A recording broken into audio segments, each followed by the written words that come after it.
Hey, good evening, everyone, and welcome to a bonus episode of Terror Radio Podcast. This is your host, Keith, aka the Radio Show Nerd, and this episode is dedicated to my YouTube subscribers. Tomorrow, I will be celebrating the 1-year anniversary of Terror Radio. Last month, when I started this YouTube channel, I discovered I wasn't able to backlog and transfer the past podcasts onto video. So what I'm going to do in the following months is post bonus videos highlighting the radio shows that were featured on those episodes, specifically for YouTube. So without further ado, this is Terror Radio. The 2 radio plays tonight were featured on the premiere of Terror Radio, and they are Sorry Wrong Number and The Diary of Sophronia Winters, and they were both broadcasted on the popular radio series Suspense, and they both star the iconic actress Agnes Moorehead, who many of us know from Bewitched as the character of Endora. Sorry Wrong Number is considered to be one of the all-time best radio plays of all time. It's right up there with War of the Worlds and The Hitchhiker. It was first broadcasted on May 25th, 1943, and it was so popular it was reprised 7 more times, the last being on February 14th, 1960. It was also adapted into a motion picture in 1948, starring Barbara Stanwyck and Burt Lancaster. And if you go on my Facebook page, facebook.com/terror1970, you'll find it posted, and you can watch it if you want to see it. Diary of Sophronia Winters was first broadcasted on April 27th, 1943, and both of these stories were written by the author Lucille Fletcher. So, you know the deal. Sit back, turn down the lights, and listen to Sorry Wrong Number, followed by Diary of Sophronia Winters.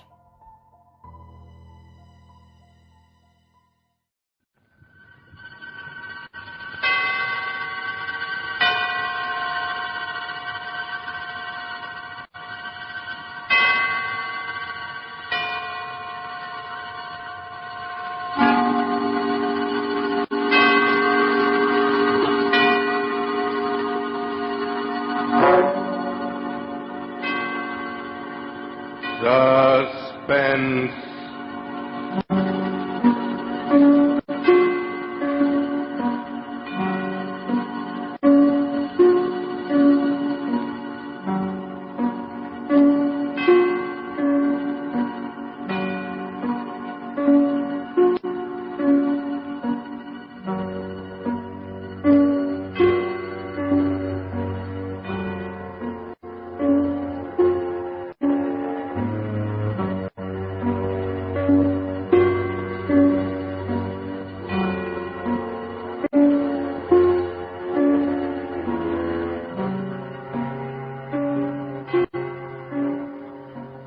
For you men and women in the armed forces of the United Nations, the Special Service Division presents one of America's top spine tinglers.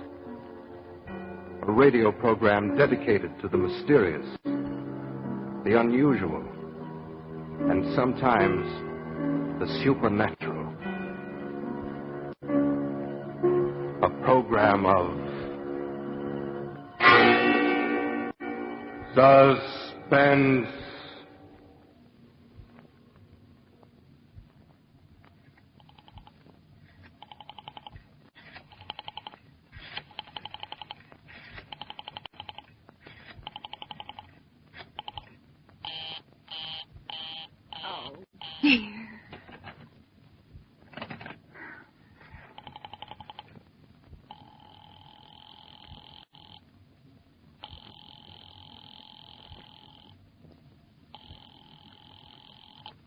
Your call, please. Operator, I've been dialing Murray Hill 70093 now for the last 3/4 of an hour, and the line is always busy. I don't see how it could be busy that long. Will you try it for me, please? I will be glad to try that number for you. One moment, please. I don't see how it could be busy all this time. It's my husband's office. He's working late tonight, and I'm all alone here in the house. My health is very poor, and I've been feeling so nervous all day. Ringing Murray Hill, 70093.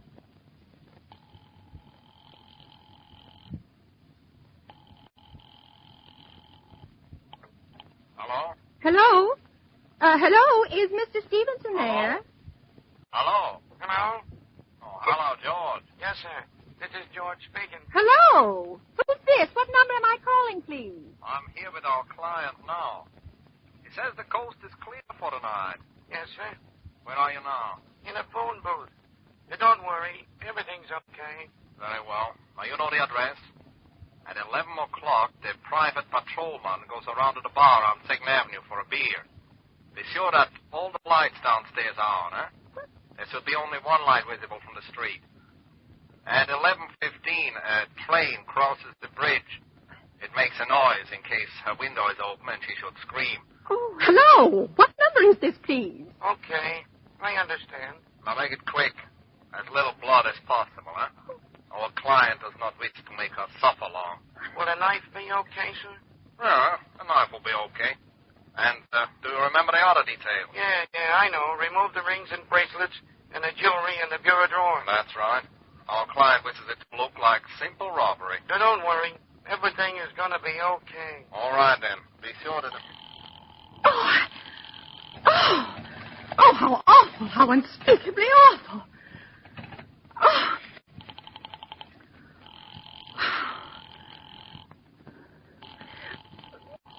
Your call, please. Operator, I've just been cut off. I'm sorry. What number were you calling? Why, it was supposed to be Murray Hill 70093, but it wasn't. Some wires must have got crossed. I was cut into a wrong number, and I've just heard the most dreadful thing.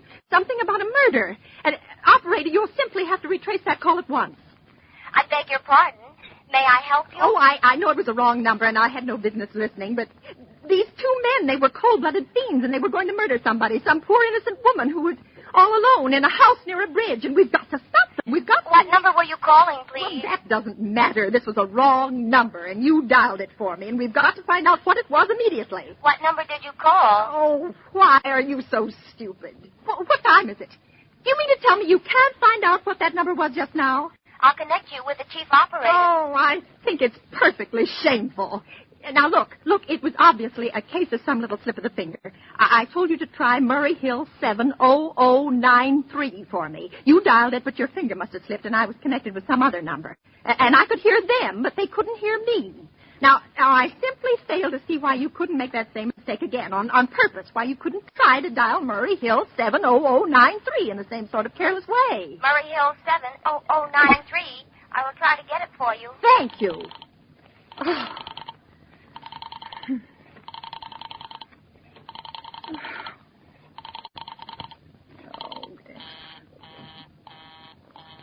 I'm sorry. Murray Hill 70093 is busy. I will call you in 20... Operator, will you answer me? Your call, please. Well, you didn't try to get that wrong number at all. I asked you explicitly, and all you did was dial correctly. I'm sorry.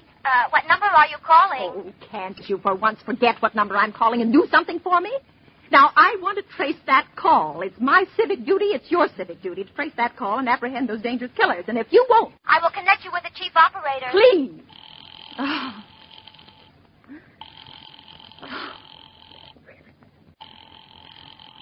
What's the answer?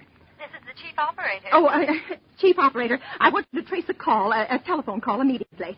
I don't know where it came from or who was making it, but it's absolutely necessary that it be tracked down because it was about a murder that someone's planning. A terrible, cold-blooded murder of a poor innocent woman. Tonight at 11:15. I see. Well, can you trace it for me? Can you track down those men? I'm not certain. It depends. Depends on what? It depends on whether the call is still going on. If it's a live call, we can trace it on the equipment.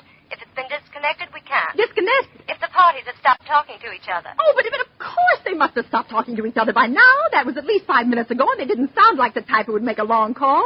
Well, I can try tracing it. May I have your name, please? Mrs. Stevenson. Mrs. Elbert Stevenson. Now, but listen... And your telephone number, please. Plaza 42295. But if you go on wasting all this time... Why do you want the call traced, please? Why? Well... Oh, no reason. No reason. I merely felt very strongly that something ought to be done about it. These men sounded like killers. They're dangerous. They're going to murder this woman at 11:15 tonight, and I thought the police ought to know. Have you reported this to the police? Well, no, not yet. You want this call checked purely as a private individual? Yes, but meanwhile... I'm sorry, Mrs. Stevenson, but I'm afraid we couldn't make this check for you and trace the call just in your say-so as a private individual. Well, We'd have to do something more official. Oh, for heaven's sake. You mean to tell me I can't report that there's going to be a murder without getting tied up in all this red tape? Why, it's perfectly idiotic. Well, all right. I'll call the police. Thank you. I'm sure that would be the best way to... Oh, it's ridiculous. It's perfectly ridiculous. All this red tape. Oh.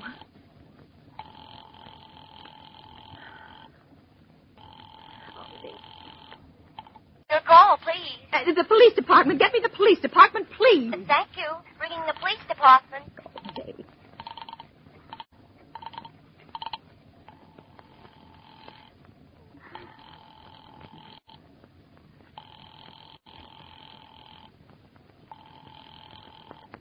Police station, precinct 43, Sergeant Martin speaking. Police department. This is Mrs. Stevenson, Mrs. Elbert Smythe Stevenson of 53 North Sutton Place. I'm calling up to report a murder. I mean, the murder hasn't been committed yet, but I just overheard plans for it over the telephone, over a wrong number that the operator gave me. I've been trying to trace down the call myself, but everybody is so stupid, and I guess in the end you're the only people who could do anything. Yes, ma'am. Well, it was a perfectly definite murder. I heard their plans distinctly.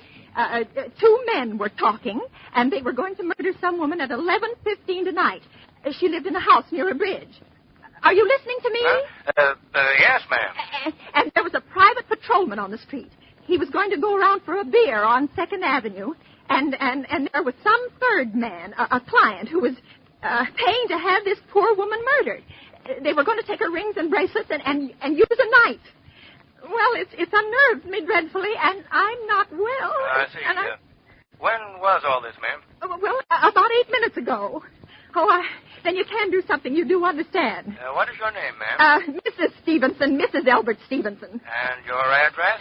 53 North Sutton Place. 53 North Sutton Place. That's near a bridge. The Queensboro Bridge, you know, and we have a private patrolman on our street, and 2nd Avenue... And what was the number you were calling? Murray Hill 70093. But that wasn't the number I overheard. I mean, Murray Hill 70093 is my husband's office. He's working late tonight, and I was trying to reach him to ask him to come home. I'm an invalid, you know, and it's the maid's night off, and I hate to be alone, even though he says I'm perfectly safe as long as I have the telephone right beside my bed. Well, we'll look into it, Mrs. Stevenson. And we'll see if we can check it with the telephone company. But the telephone company said they couldn't check the call if the parties had stopped talking. I've already taken care of that. Oh, you have? Yes, and personally, I feel you ought to do something far more immediate and drastic than just check the call. What good does checking the call do if they stop talking? By the time you track it down, they'll already have committed the murder. Well, we'll take care of it, don't you worry. Well, I'd say the whole thing called for a search, a complete and thorough search of the whole city. Now, I'm very near the bridge, and I'm not far from 2nd Avenue, and I know I'd feel a lot better if you sent around a radio car to this neighborhood at once. And what makes you think the murder's going to be committed in your neighborhood, Oh, ma'am?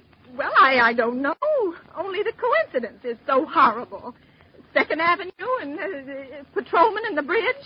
2nd Avenue is a very long street, ma'am. I know it. And you know how many bridges there are in the city of New York alone. Oh. Not to mention Brooklyn, Staten Island, Queens, and the Bronx. I know. How do you know there isn't some little house out on Staten Island on some little 2nd Avenue you've never even heard about? Oh. How do you know they're even talking about New York at all? But I heard the call on the New York dialing system. Maybe it was a long-distance call you overheard. And telephones are funny things. Look, lady, why don't you look at it this way? Supposing you hadn't broken in on that telephone call. Supposing you'd got your husband the way you always do.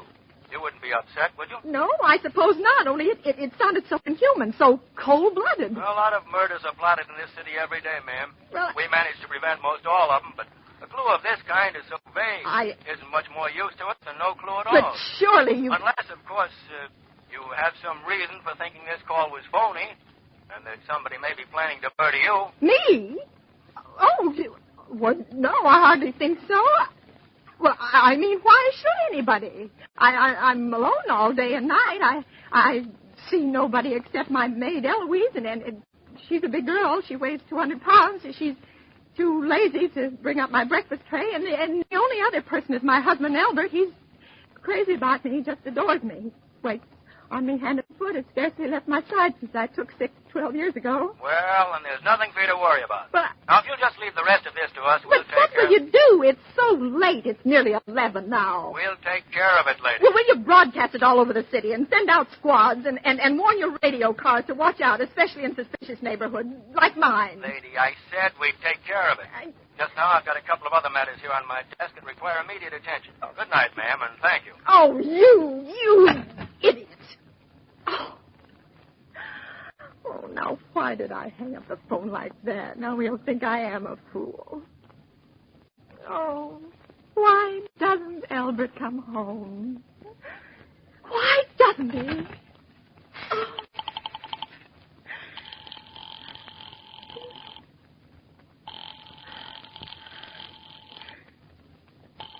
Oh. Your call, please. Operator, for heaven's sake, will you ring that Murray Hill 70093 number again? I can't think what's keeping him so long. I will try it for you. Well, try. Oh. So nervous. Why does it take so long? I'm sorry. Murray Hill 70093 is busy.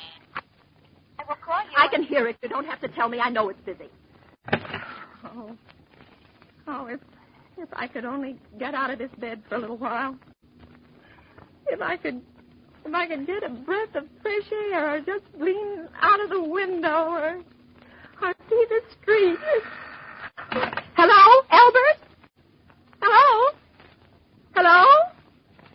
Hello? Oh, what's the matter with his phone? Hello? Hello? Hello? Hello? Oh, for heaven's sake, who is this? Hello? Hello? Hello? Oh, who's trying to... Oh.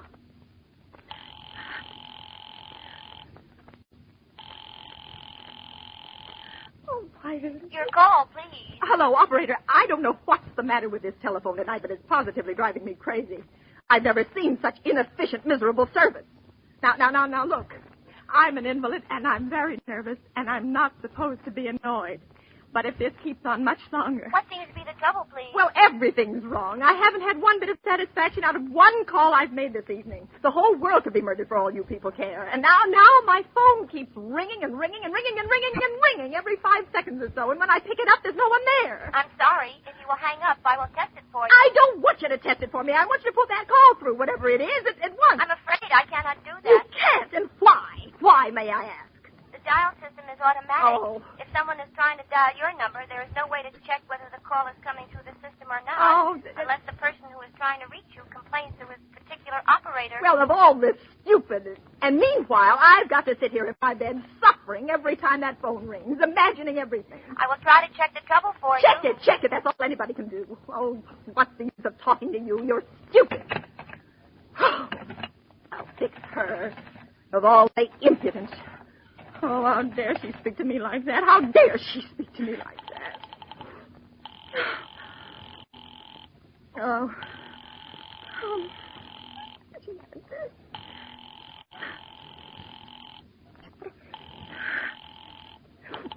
Your call, please. Young woman, I don't know your name, but there are ways of finding you out. And I'm going to report you to your superiors for the most unpardonable rudeness and insolence that has ever been my privilege. Give me the business office at once. You may dial that number direct. Dial it direct? I'll do no such thing. I don't even know the number. The number is in the dial directory, or you may secure it by dialing information. information. Now, listen here. Oh, what's the use? Oh. Oh, for heaven's sake, I'm going out of my mind. Hello? Hello? Stop ringing me, do you hear? Answer me. Who is this? You realize you're driving me crazy? Who's calling me? What are you doing it for? Now, stop it, I say. Hello? Hello? If you don't stop ringing me, I'm going to call the police. You hear? The police! Oh, if Albert would only come home. Oh, let it ring. Let it go on ringing. It's a trick of some kind. And I won't answer it. I won't, even if it goes on ringing all night. I won't answer it.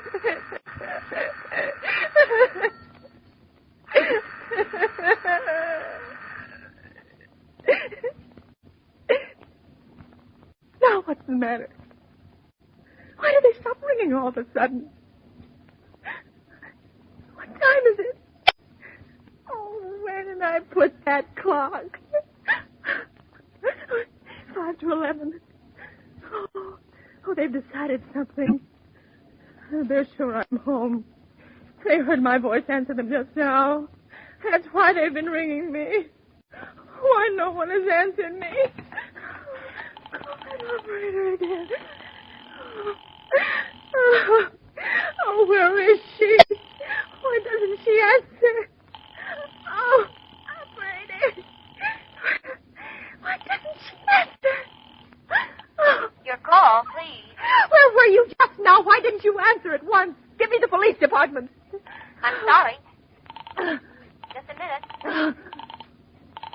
Oh. Oh. I'm sorry. The line is busy. I will call you. Busy? Busy? But that's impossible. The police department can't be busy. There must be other lines available. The line is busy. Oh. I will try to get them for you later. No, I've got to speak to them now, or it may be too late. I've got to talk to someone. What number do you wish to speak to? I don't know, but there must be someone to protect people beside the police department. A detective agency. You will find agencies listed in the classified directory. But I don't have a classified directory. I mean, I'm too nervous to I look will it up, connect and you I with don't know. information. Perhaps she will be able to help you. No. Oh, you're being spiteful, aren't you? You don't care, do you, what happens to me? I could die and you wouldn't care. Oh, stop it! Stop it! I can't stand anymore. Hello? What do you want? Stop ringing, will you? Stop it. Hello? Is this Plaza 42295? Yes, I'm sorry. This is Plaza 42295. This is Western Union. Yes. I have a telegram here for Mrs. Albert Stevenson. Yes. Is there anyone there to receive the message? Yes, I'm Mrs. Stevenson. The telegram is as follows. Mrs. Albert Stevenson, 53 North Sutton Place, New York, New York. Darling, terribly sorry. Tried to get you for last hour, but line busy. Oh. Leaving for Boston, 11 p.m. tonight on urgent business. Back tomorrow afternoon. Keep happy. Love, signed, Albert. Oh, no. Do you wish us to deliver a copy of the message? No. No, thank you. Thank you, madam. Good night. Good night. Oh, no. No, I don't believe it. He couldn't do it. Not when he knows I'll be all alone. It's some trick. It's some trick. Some fiendish trick. I know. Oh, I'm so nervous. Oh, what is the answer? Your call, please. Operator, try that Murray Hill 70093 number for me just once more, please. You may dial that number direct. Oh.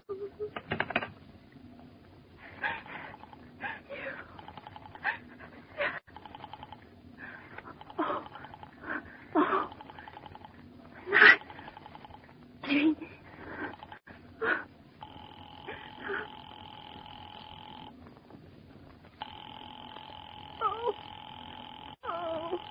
Oh, Oh, he's gone. Oh, Albert, how could you? How could you?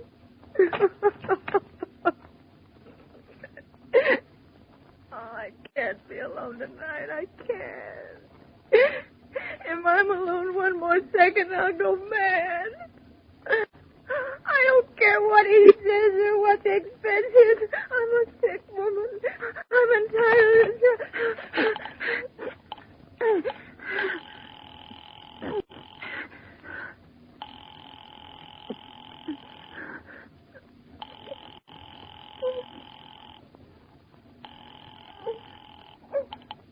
This is information. May I help you? I want the telephone number of Hensley Hospital. Hensley Hospital? Yes.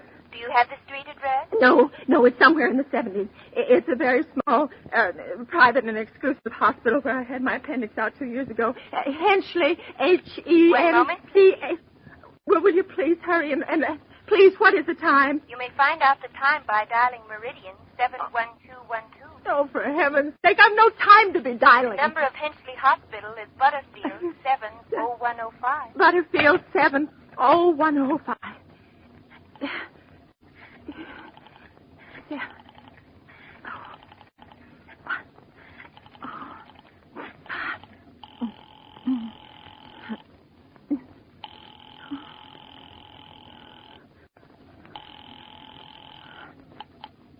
Hensley Hospital. Good evening. Nurse's registry. Who is it you wish to speak to, please? I want the nurse's registry at once. I want a trained nurse. I want to hire immediately for the night. I see. And what is the nature of the case, madam? Nerves. I'm very nervous. I need soothing and companionship. You see, my husband is away, and I'm... Have you been recommended to us by any doctor in particular, madam? No, but I really don't see why all this catechizing is necessary. I just want a trained nurse. I was a patient in your hospital 2 years ago, and after all, I do expect to pay this person for attending me. We quite understand that, madam, but these are war times, you know. I know that. Registered nurses are very scarce just now. And our superintendent has asked us to send people out only on cases where the physician in charge feels it's absolutely necessary. Well, it is absolutely necessary. I'm a sick woman. I'm very much upset, very. I'm alone in this house, and I'm an invalid, and tonight I overheard a telephone conversation that upset me dreadfully. In fact, if someone doesn't come at once, I'm afraid I'll go out of my mind. I see. Well, I'll speak to Miss Phillips as soon as she comes in. And what is your name, madam? Miss Phillips? And when do you expect her in? I really couldn't say. She went out to supper at 11 o'clock. 11 o'clock? But it's not 11 o'clock yet. Oh, my clock has stopped. I thought it was running down. What time is it? Just 15 minutes past 11. What was that? What, madam? That click just now in my own telephone. As though someone had lifted the receiver off the hook of the extension telephone downstairs. Well, I didn't hear it, madam. Now, about this... But I did. There's someone in this house. Someone downstairs in the kitchen. And they're listening to me now. They're listening!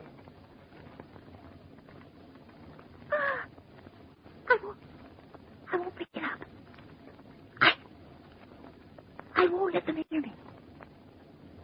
I won't let them hear me. I'll be quiet. I'll be so quiet. And they'll think, oh, but if I don't call someone now, while they're still down there, wait, there'll be no time.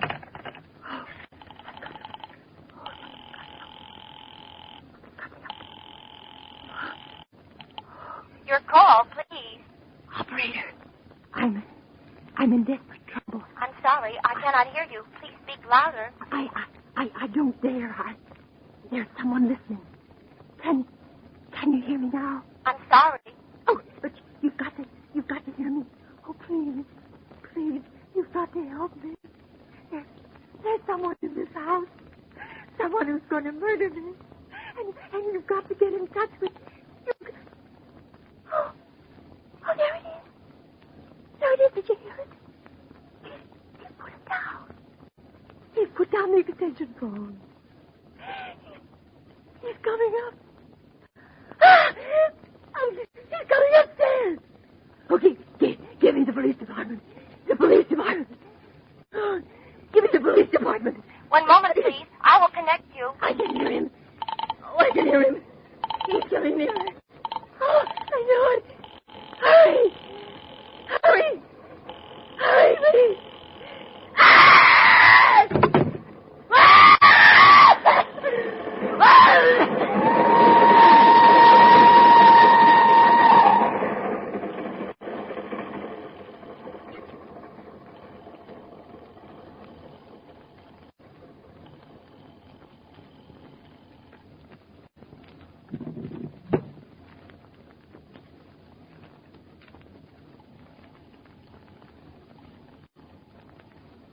Oh, police department. Oh, I'm sorry. Must have got the wrong number. Precinct 43, Sergeant Martin speaking. Police Department, Martin speaking. Police Department, Martin speaking. Oh, police department? Police Department. I'm sorry. Must have got the wrong number. Don't worry. Everything's okay.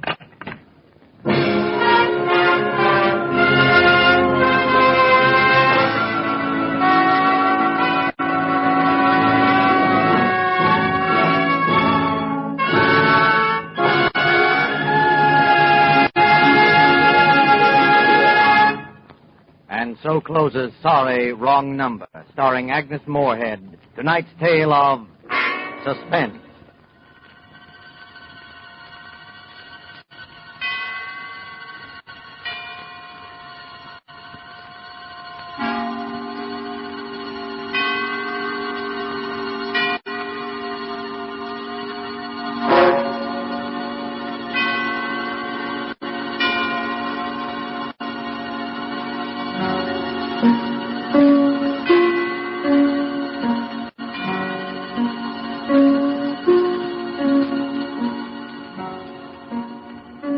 Suspense was rebroadcast for you soldiers, sailors, and Marines of the United Nations by the Special Service Division of the War Department of the United States of America.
Suspense.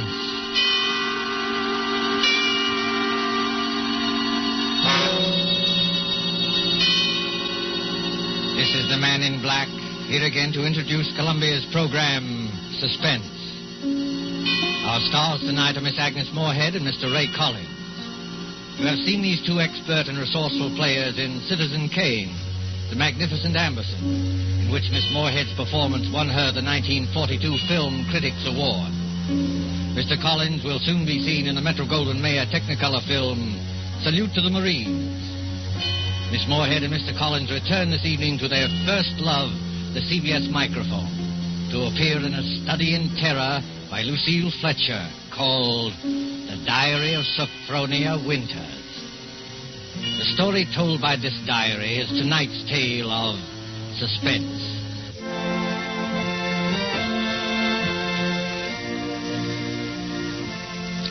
February 1st, St. Petersburg, Florida. I, Sophronia Winters, have hereby begun this diary because on this date I feel for the first time that I've begun to live. Diaries are no good unless one has thrilling experiences. For 40 years, I've never had what could really be called a thrilling experience. But Papa's death has changed everything. Here I am in beautiful St. Petersburg with everything to start life anew, money in my purse, 2 suitcases full of new clothes, and a gorgeous new permanent wave. And Florida is really the land of romance.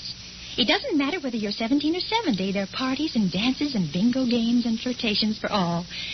My landlady, in fact, tells me that people often become engaged and even married to perfect strangers overnight. I'm still shy, of course, but just the same, it's such fun and so thrilling to think one's fate may be just around the corner.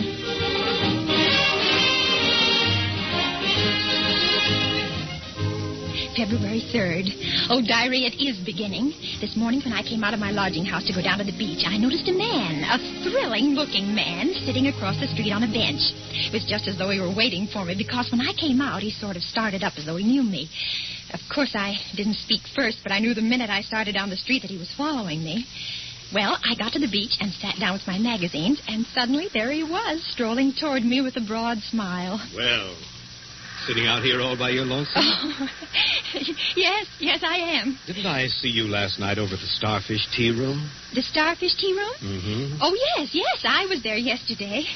But it was so crowded, I'm afraid I don't recall. Mighty nice cuisine they've got over there. Mind if I sit down beside you? Oh, not at all. Oh, just a minute. Sit on this magazine. The beach is so sandy. Oh, sand doesn't bother me. I'm from Maine, you know. We get plenty of sand up there. Do you? You've been down here at St. Pete long? Oh, just 3 days. 3 days? That's a long time. Mm-hmm. It's a wonder I didn't spot you before. Oh, Mr. Johnson's the name, Hiram Johnson. Oh.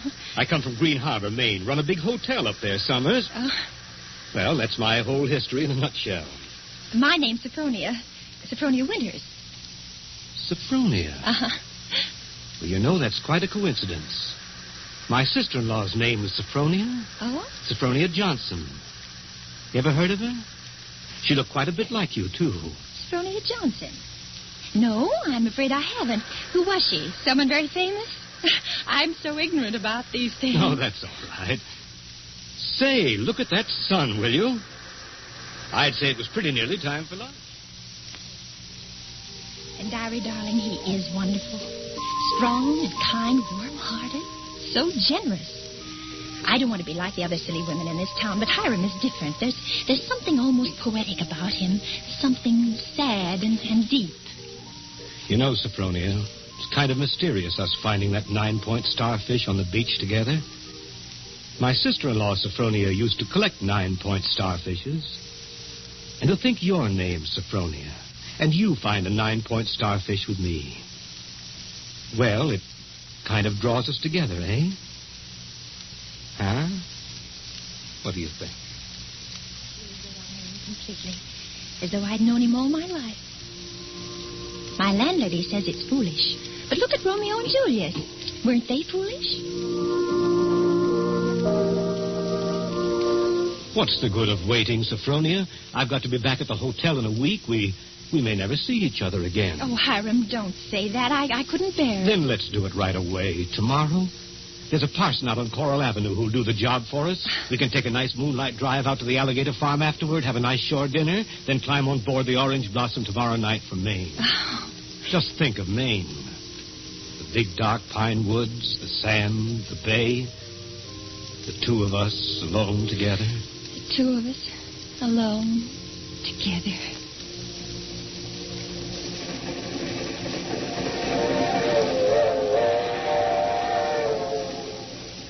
February 7th, on board the Orange Blossom. I was married in a wedding dress of Alice blue moire, with a frill of white organdy at the collar and wrists, and a rhinestone belt buckle. Hiram sent me talisman roses. I'm pressing one precious flower between the pages of this diary for luck. Be on this bend in a couple of minutes. Bags heavy? No, not particularly, dearest.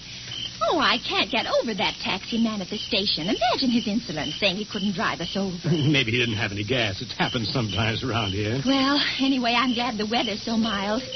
Can you imagine what it would be like in a blizzard? There's the place. Oh, wait a minute. I don't want to look until I put down these bags. Now, where? There. Through those big pine trees.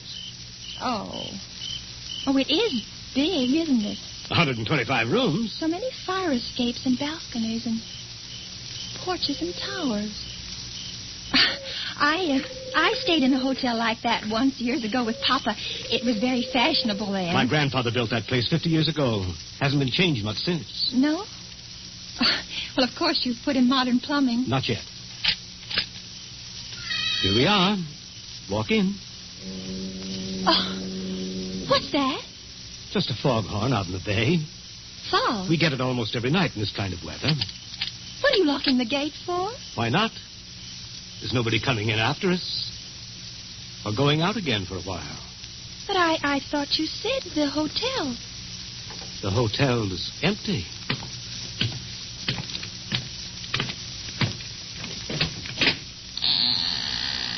Hiram, What is it now? Hiram, darling, I know it sounds silly, but let's not go in there tonight. Let's wait until morning. Why? Oh, just because it's so dark and empty. There's not a light in the whole place, and no one's expecting us. What do we eat? Where will we sleep? Let's stay in the village just for tonight. I've got things to eat and a place to sleep. Come on. Oh, my arm. Hiram! Hiram! Do you remember my telling you down in Florida about my sister-in-law, Sophronia? Well, that's her over there on the wall. Take a look at her. Hiram, you hurt me. Oh, well, this glass is very dusty. She must have died many years ago. But her face is sweet. It's very sweet. And her eyes, there's something very sad and wistful about her eyes. She was a murderess. She was hanged in Portland 25 years ago for the murder of my brother Ephraim, here in the lobby of this hotel. She murdered him in cold blood with an axe. That fire axe hanging over there on the wall. Hiram. It was a summer day. There were guests sitting out on the front porch in the rockers. It was just after lunch. My brother Ephraim was sitting at the desk counting his loose change. My mother was crocheting in that old wicker rocking chair. Sophronia came downstairs, humming a hymn. Oh, don't, Hiram. Please don't tell me any more. Why not? Well, it makes me nervous to hear it like this in this big shadowy lobby. And your eyes, Hiram. Your eyes. Hiram, you're acting so strange. Hiram, what's the matter with you, dear? I know it was a terrible tragedy, but it happened 25 years ago. Don't touch me, Sophronia. Don't touch you. Do you remember what I said to you in Florida? What did you say? Well, you said a million sweet and wonderful things to me, Hiram. I said you resembled my dead sister-in-law. Look at her again. Look at her closely. Sophronia. But why? Oh, no, I can't. It's too horrible. I can't look at her face with any pleasure now, knowing she was a murderess. You're afraid to look at it? No, I'm not afraid. Hiram, please, my arm. Oh, very well. I'll look. Now, stand there quietly. Like that. Take off your glasses. That's all I wanted to see. That's all I wanted to see. February 13th, Green Harbor Hotel, Maine. I can't understand it. I try to fathom it, but my head aches and my heart is heavy. The hotel is deserted. Has been for 25 years. Everything is covered with spiders and cobwebs. Great dining room with its oak woodwork is alive with rats. And a row of broken rocking chairs on the front porch faces emptily out to sea. Does he mean this to be my home? He's downstairs in the shabby parlor, off the lobby, playing the harmonium.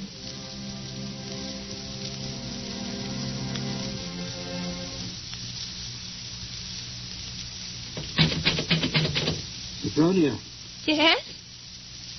Yes, Hiram? Sleeping? No, dear. Why is your door locked? Come out. I want to show you around the place. It's all right, dear. I've seen it. I've seen just about everything. No, you haven't. You haven't seen the grounds at all. The grounds? But, Hiram, it's after midnight. I want to show you where my sister-in-law, Sophronia, is buried. Well, not tonight, dear. Please, it's so late, and I have a headache. Open the door, Sophronia. I want you to come now. No, I shan't. Oh, go away and let me alone. I won't. I won't. No use carrying on like that. You see, I have pass keys to all the doors. See, Sophronia. Beyond, where those 4 birches are standing, is where my sister-in-law, Sophronia, was laid away 25 years ago. It was the biggest funeral in the neighborhood. Folks crowded outside the gate with the dozens trying to get a look, but we wouldn't let them. Buried her ourselves without a service out here by herself on the grounds. Ephraim was buried in town, but not Sophronia. I had a feeling I'd have to keep an eye on her even then. keep an eye on her? I knew she was one of those restless sleepers who wouldn't stay quiet in her own grave. I knew before the year was out she'd find some way to start roaming around, hunting for mischief again. She was a young she-devil to the core, Sophronia. They could hang her till doomsday. Wouldn't do any good. You mean you think she haunts this hotel? No, not this hotel. She never had any use for it, alive or dead. No. She makes for the warmer climates. She was always a cold-blooded little fish, freezing and shivering all the time. It's places like California and Texas and Florida she makes for. Florida? Yes, that's one of her favorite haunts, particularly around St. Pete. She likes the flowers and the sun and the romance. Hiram, I feel cold. Do you mind if I go inside Just now? a minute. I haven't explained everything. You think I'm crazy, I guess. Crazy. But I'm a lot smarter than some people give me credit for. Because, you see, I have found her now. 3 times. You see that grove of birches over there? Under every one of them's a grave. I found her wandering the earth in disguise 3 times. And I've killed her 3 times. It still doesn't do any good. She's still restless. You mean you've killed 3 different women? So now I keep another open grave to remind her. It's waiting now. Would you like to see it, Sophronia? No, Hiram. No, please, Are you afraid to see it, Sophronia? No, Hiram, you don't mean to say that you think just because my name happens to be Sophronia and that I look a little like... Think what, Sophronia? Nothing. February 14th. My mind is made up. I made a terrible mistake, and I must get away from this place. I must get away from Hiram as quickly as I can. It should be easy. There's no fog today. If I can only escape from the hotel, I can run and hide in the pine woods. No. I shall wait for dusk, when he generally sits down in the parlor and plays the harmonium. I can hide a little earlier in one of the deserted rooms, and then, when his back is toward the lobby, step out the front door.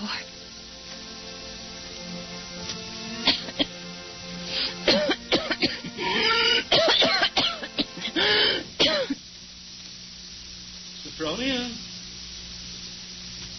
Sophronia? Sophronia! Oh, there you are. What's the matter? Anything wrong? No, Hiram. You didn't want anything outside, did you? Because if you do, you'll have to ask me to get it for you. You see, I always keep the front door locked. Yes, Hiram. Yes, the back door, too. And all the doors leading out into the porches and fire escapes. And a good many of the windows. It makes one feel safe from thieves and peeping toms. Oh, you've got a cold. That's too bad. Yes. I must have caught it last night. Outdoors. The damp. You ought to be in bed. A good bed. The only good bed in the house is in my sister-in-law, Sophronia's old room. No, Hiram. I'm all right. It's just a little head cold. Oh, little head colds often develop into pneumonia. Why, it's too bad I didn't think of that before. You might have slept in it from the beginning. Here, up these stairs. What? What's the matter? Are you so weak? No. No, I'm all right. This room is the cleanest in the hotel, too. I've always had a sort of suspicion about it. You see, I've kept everything as it was. What's the matter? Nothing. It's just... It seems kind of familiar. No. It's just that seeing it so clean, seeing it as though someone were living here, as though they'd only just stepped out for a moment.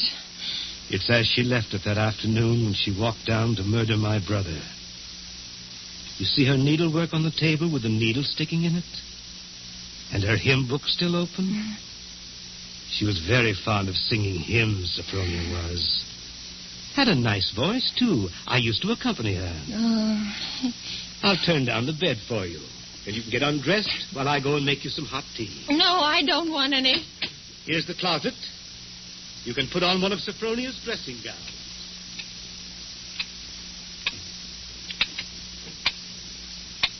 Diary, I'm beside myself. I shall go mad. I shall go mad. 2 hours have passed since he locked the door upon me. Night's fallen and I'm alone. Alone in this horrible room with its hideous little mementos of death.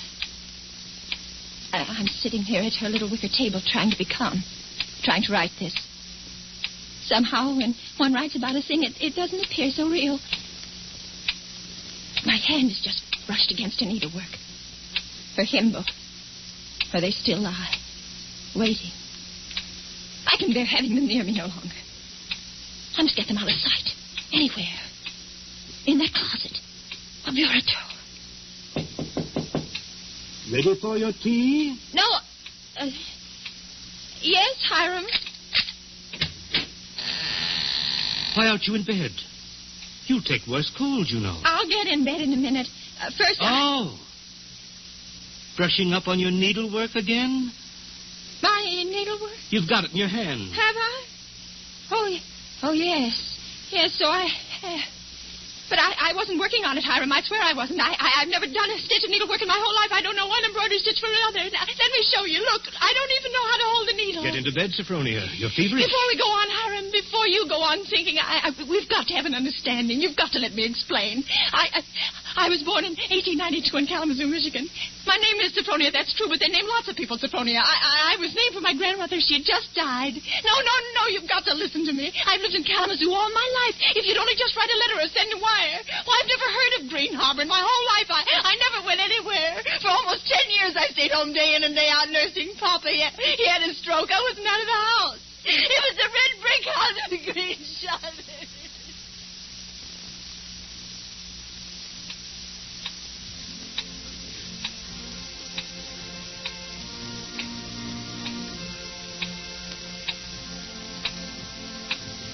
February 15th.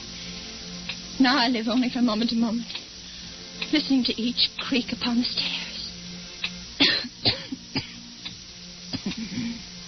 I've been in bed all day. It's night now. A foghorn has begun to blow again.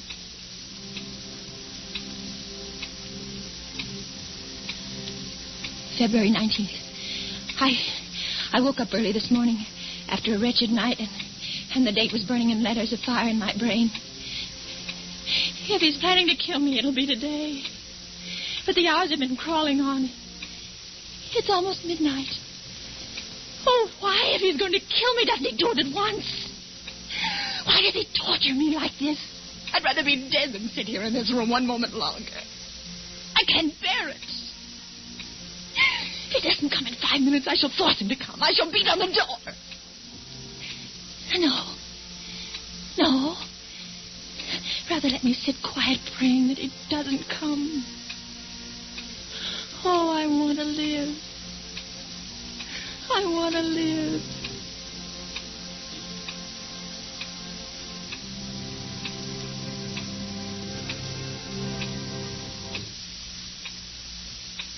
Sophronia! It's come. Sophronia! Come downstairs. I want you to sing me a hymn. Sing? He never asked me to sing for him before. But she sang. I can't sing, dear. I told you that long ago. Did you? Well, I'd forgotten. And besides, how can I come downstairs when my door's locked? It's unlocked. Try it. Unlocked? Oh, no. How could it be? Oh, it is, and I never knew it. I never knew it. Coming? He unlocked it. Sometime while I was just sitting. Oh, why didn't I try a few more times? Why did I just sit there assuming? No, he'd have caught me anyway. He'd have known. But I might... Oh, now it's too late. He's going to kill me. Sophronia! Yes, Hiram. I'm coming.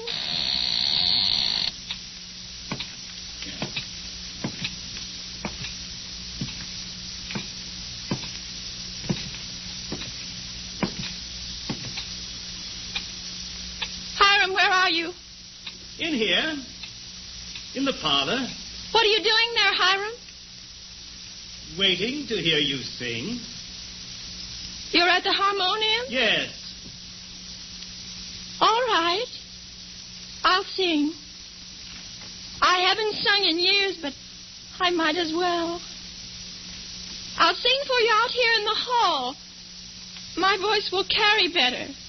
It always did carry better in the hall, didn't it, Sophronia? So you remember that, too. Of course, you know both the front and back doors are locked. Play a few bars, Hiram, dear, to warm me up. Shall I sing, too, Sophronia? Would you like me to sing along with you? If it pleases you, Hiram. Work for the night is coming. Work in the morning sun. Work for the night is coming. When man's work is done. Work while the daylight darkens. Work in the summer sun. Work for the night is coming.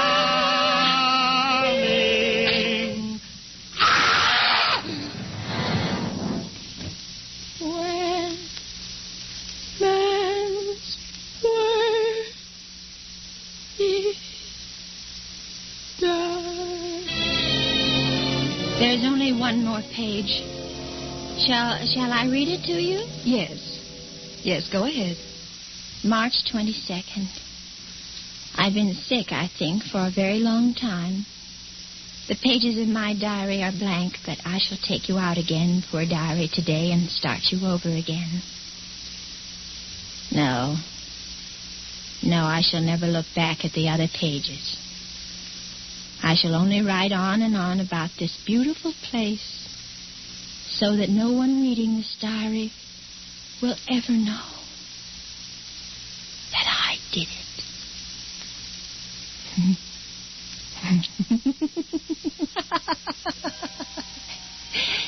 But I did do it, diary. I was smarter than he. When I opened that door at the head of the stairs and heard the music, when I saw the fire axe still hanging on the wall. Oh, I was so cautious. So terribly cautious. I tiptoed like a little mouse, even as I sang the hymn into that room where he was playing. But I was clever, so much cleverer than he. I kept on singing. And now I'm free.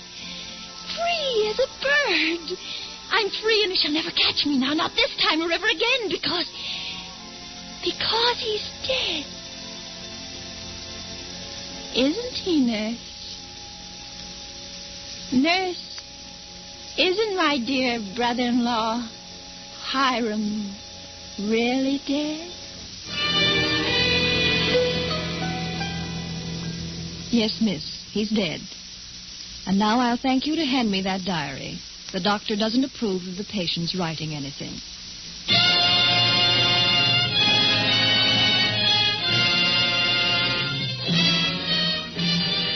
And so closes the Diary of Sophronia Winters, starring Agnes Moorehead and Ray Collins. Tonight's tale of Suspense. Well, guys, that's the show for tonight. I hope you enjoyed it. Remember, you can always find me on Facebook at facebook.com/terror1970, or you can look me up on Instagram at Radio Show Nerd, or on Twitter at Radio Show Nerd 1. Again, this is your host, Keith, better known as the Radio Show Nerd, signing off.